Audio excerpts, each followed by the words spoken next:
This was the most terrifying night of my life. It hasn't stopped replaying in my head. We were flabbergasted. There's just no reason for something like that to take place, especially here where everybody's family. We're angry, we're grieving, confused, people are hurting. It's the kind of thing that it makes you want to throw up or give up. It's too much to even process. The biggest problem that we have when we have a traumatic event is we want to try to get back to normal. And there is no normal again, ever. America is under fire. Welcome to our special report. I'm Kamasi Aaron. I'm Mike Sachs. Sadly and too often, we're telling you about yet another mass shooting. The most recent just this past weekend in rural Texas. Another 26 innocent souls killed by a gunman. Just to put this into perspective, 2 of the deadliest shootings in modern American history have happened in the last 6 weeks, the 5 worst in the past 10 years. And because it's happening so often, we start to lose track, and the facts get buried in arguments about gun control and who's to blame. We're not here to change your mind or to scare you, but to get you real solid answers about what's happening in America. So today we're going to talk about things that you can do and what's being done to protect you. Let's start with the facts. Our partners at PolitiFact help me research where we really stand when it comes to mass shootings in America. The first thing we asked PolitiFact, what is a mass shooting? The answer? It all depends on who you ask, because there is no universally accepted definition. The nonprofit group Gun Violence Archive defines a mass shooting as at least 4 or more people killed or injured. Congress says it's 3 or more killed in a single incident, and the FBI and Congressional Research Services is narrower still. 4 or more victims are murdered within one event. That means there could be as few as 10 mass shootings in America so far this year, or as many as 308. Our partners at PolitiFact say however mass shootings are defined, America still leads the world. It's clear that the United States has a disproportionate number of these mass shootings, and it's sort of beyond a question of our population being bigger. What about the weapon of choice? PolitiFact found semi-automatic rifles similar to the AR-15 have been used in 5 of the top 10 mass shootings in the U.S., and the 3 most recent ones. There are between 6 and 10 million of those rifles in the U.S. right now. So is every mass shooting in the U.S. an act of domestic terrorism? PolitiFact found not necessarily. By law, there must be intent to intimidate the public or to intimidate the government into changing policies or how it operates. No matter the why behind these mass shootings, it's the where that hits home with all of us. Mass shootings are touching all of our safe spaces, where we go to school, where we worship, where we see movies, where we work, and where we listen to music. To avoid these places is to avoid life, and that's just not an option. And that's why the people who design the places we go are thinking about that for us. It is the tragedy that we all remember. 20 children and 6 adults killed at Sandy Hook Elementary School. Next month will mark 5 years. Today, there are new memories. The building is new, and so is the security inside and out. We're seeing the front of a school. Architect Julia McFadden designed safer schools like this, where anyone entering is visible long before they ever walk in the door. We can see out these windows and through this glass and see you approaching. And that's a good, strong psychological message. At Sandy Hook, the windows of the school are also planned. They give a view of nature outside, but provide a hiding place in an emergency away from a bad guy's view. If they're looking into the classroom, they can't see what's below the windowsill. So it creates a zone in which, if need be, people can hide and duck down. People are funneled to one of 3 entrance bridges that lead over wetlands. The moat concept is actually very real in the sense that it is a water body. William Richter says a determined person could make it, but they would sure seem out of place, hopefully giving school administrators and teachers a chance to realize that something is wrong. That's the goal here, to prevent unauthorized people from having access and slow everyone down who's coming into the school. Even the parking lot is a distance away. Classrooms are behind administration offices at the back of the building. So that if someone is trying to approach a school, there's other layers to get through to get to the students in the classrooms. Schools like the one here in Sandy Hook are not the only places to have these new security measures.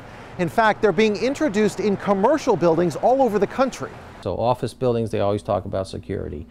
Clinics nowadays, too, you have to worry about that. Architect Jay Brotman says with today's technology, an alarm in a building can be sounded that triggers more security. The alarm goes off, the door closes, the lock goes, the deadbolt throws. All of this technology can be wrapped in a building that gives a safe feeling without being secluded from the outside world. You don't have to have a building look like a fortress to have good security. Correct. You really do not. The cost of such a building does not come with a high price tag because it's more about the smart layout of the items you're already paying for anyway. Here in the US, we like to think we're the best at everything. So why can't we stop these shootings? We've traveled to another country where they are rare and found out what they're doing differently.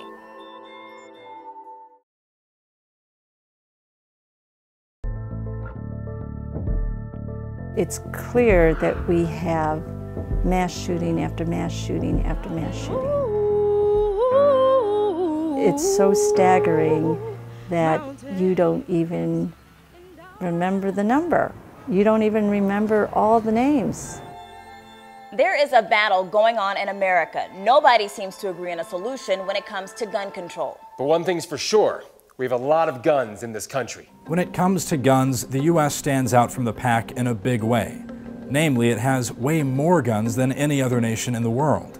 The only other developed nations with a lot of guns keep tight controls over ammunition. To give you an idea of just how many guns are floating around this nation with the most mass shootings, take a look at this. Americans own almost half of all civilian-owned guns in the world. And yet, with all those guns, the U.S. has some of the loosest restrictions on firearms of any developed nation. In the past few months, the only notable action in the U.S. Congress on gun laws has been an effort backed by the National Rifle Association to lift restrictions on gun silencers. An in-depth study released last year shows just how many more mass shootings the U.S. has than any other nation. In fact, the U.S. only has about 5% of the world's population, but 31% of the world's mass shootings happen in the U.S. No matter what side of gun control you land on, there's clearly a problem. But there are countries that are doing it right, and one of them is just north of the border. I'm Ross Jones in Windsor, Ontario, where we came across the border to talk to Canadians about just why our rate of gun violence is 7 times higher than theirs. Two countries that could not be closer, couldn't be further apart when it comes to guns. Majority of the people do not need or feel the need to have a gun because we're quite safe up here. In Canada, they talk about guns differently because they look at guns differently. You have the Second Amendment, and we don't. I would think that most Canadians are squeamish around firearms and don't want any part of it. Across the river from Windsor in Detroit, there were 302 homicides last year, most of them involving a firearm. In Windsor, during the same time period, there were 3. Al Frederick is Windsor's chief of police. The difference, I think, in my view, is the accessibility to firearms. We don't have a culture of people that, are eager to carry or seek out to carry a firearm. In Canada, unlike the U.S., it's a crime for the average citizen to even walk around with a gun. But that's far from the only thing separating these two countries. A first-time gun buyer in the United States can walk into a store and leave with a gun the same day. In Canada, it takes weeks, maybe months. The U.S. still allows for gun purchases without a background check. Not here in Canada. They're mandatory for any gun license. Your file is given to an officer, and it's their job to go through it and prove that you are able to have a license. And while there's often a push to expand gun rights in the U.S., in Canada, there are a few here leading that fight. As one Canadian told me this week, guns are a right where you live. They're a privilege where we live. I don't think there's a nation on earth where they've armed their citizenry, which has reduced violence. It's interesting to hear what's working in other parts of the world, but there is something that works here. Mass shootings are prevented. You just never hear about it. What we're going to share with you after the break will not only surprise, but empower you.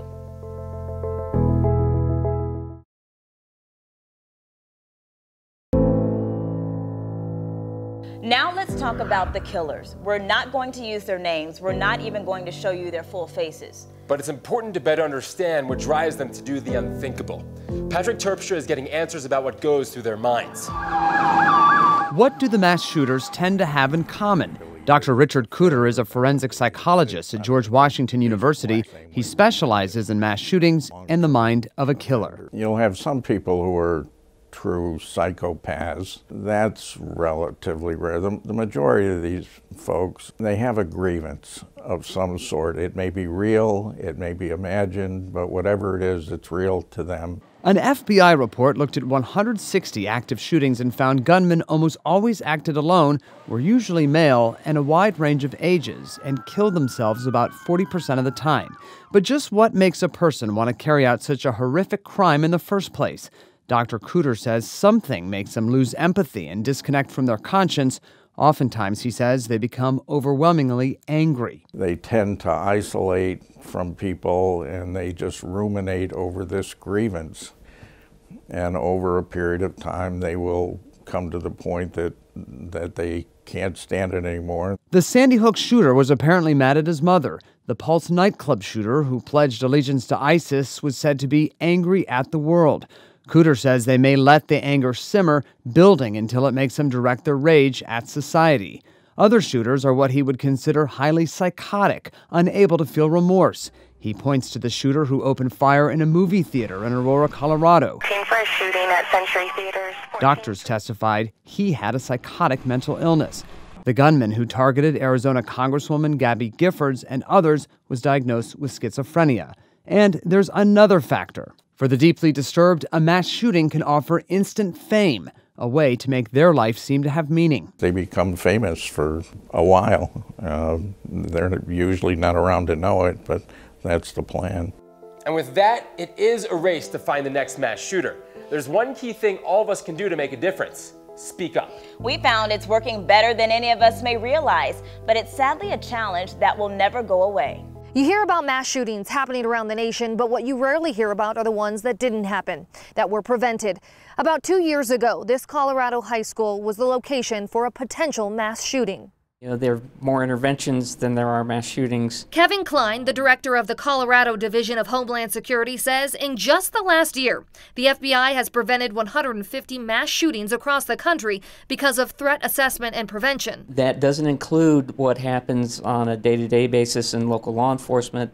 That doesn't include what happens in the mental health provider community. Or social services. The reason, he says, is because people who carry out or plan to carry out attacks usually tip us off. Homeland Security reports that in 81% of mass shooting cases, the offenders told somebody about their plans.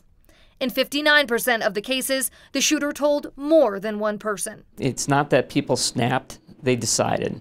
And when you look at what went on beforehand, there was preparation. And alerting authorities when you hear something is the key. Just 8 miles away from here is a school America knows all too well, Columbine High School. After the shooting took place there, local law enforcement decided to create a program called Text a Tip. That program is the same program that prevented this school from having a mass shooting. So the public is what we rely on to help us prevent these bad things from happening. If you have a concern, say something. Dr. Russell Palaria is the president of the Association of Threat Assessment Professionals. He agrees with Klein that tips from the public are essential to preventing deadly attacks. Once we've determined if there is, in fact, a concern for violence risk, we design management strategies to try to help that person solve their problems. The program includes counseling, taking part in community service, having friends and family do weekly check-ins, and working with a school tutor weekly. But even when their strategy succeeds, the process is still a challenge. But it's an ongoing and continuous process. It's not a one-shot deal. We need to continually work with these folks to find pro-social ways to manage their stress and resolve their problems. Otherwise, some folks will revert back to their violent tendencies and ultimately commit attacks. Thanks, Annie. There's one group we haven't talked about yet, the victims. Our hearts break for their families, and we often feel helpless, like there's nothing we can really do for them. But when we come back, we talk to a Columbine survivor who told us there is. For the average American citizen, they have to sit down and think, what am I willing to accept in my society? And what am I willing to not accept in my society? And for me personally, I'm not willing to accept the fact that we are just going to allow these episodes of mass violence to continue to snowball out of control.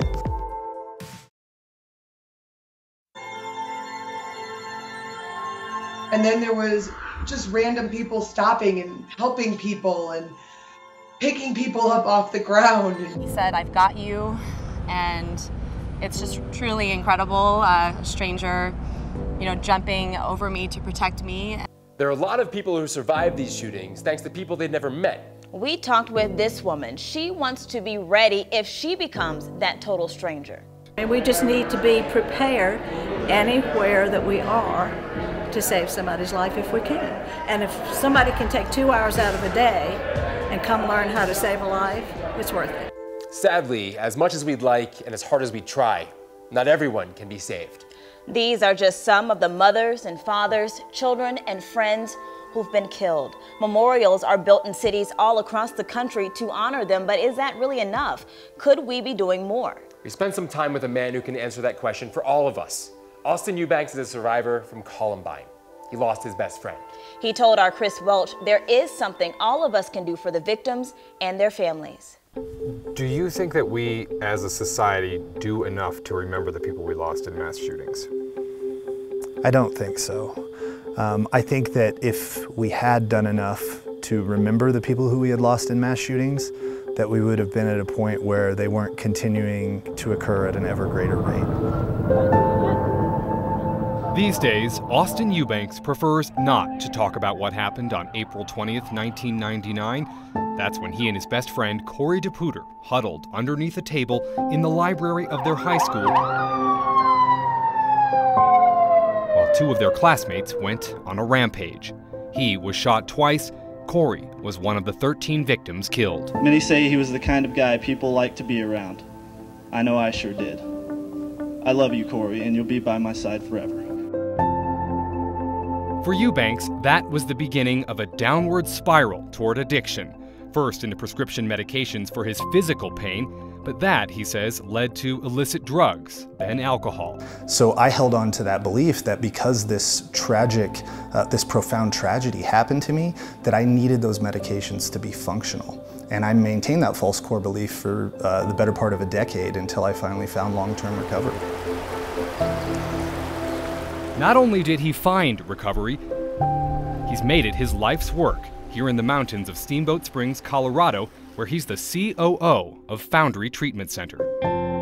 Do you think you'd be doing what you're doing today were you not in that library in 1999?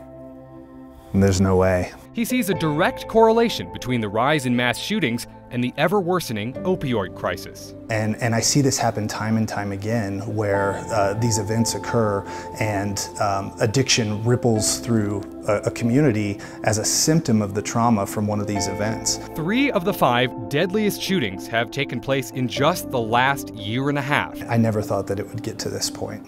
Eubanks says that makes it particularly hard to remember and honor the lives lost. Because it's literally hundreds and hundreds of people now who have died as a victim of a mass shooting in the United States. So how can we remember them?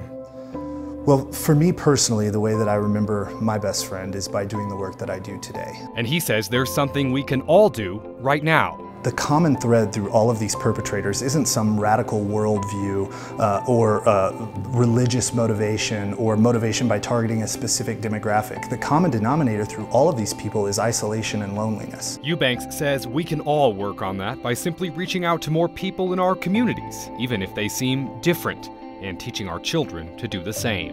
Whether you knew someone who was killed or injured or not, this is something that anyone can work on in the U.S.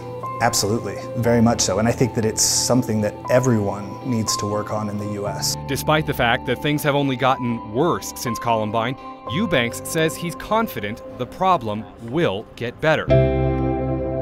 He says it has to. What a powerful message. It really is. And Chris, thank you so much for sharing your story with us. As we know, mass shootings don't discriminate. The victims come from every race, religion, age, and gender. We may disagree on how to end these unthinkable crimes, but what we do agree on is that it must stop. Hopefully you feel more empowered so that you can be a part of the solution. Look for warning signs, put up the red flag, get involved in your communities, and be willing to listen to other viewpoints. Thanks for joining us.